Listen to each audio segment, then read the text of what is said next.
வீட்டில் 1000 வேலை இருந்தாலும் இது செய்கிறதுக்கு ஒரு 20லேருந்து 25 நிமிஷம் தான் எடுக்கும். உடச்சி ஊற்றிய முட்டை பிரியாணி.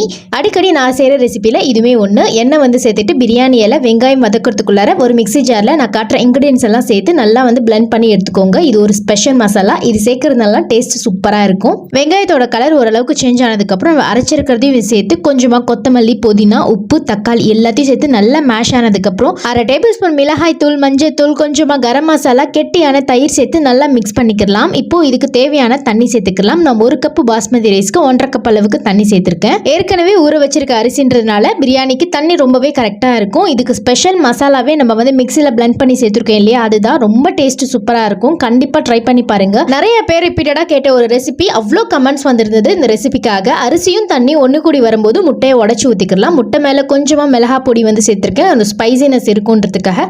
கொத்தமல்லி தூவி ஒரு 10 நிமிஷம் மூடி போட்டு ஓப்பன் பண்ணாத தம் விட்டு எடுத்தா சூப்பரா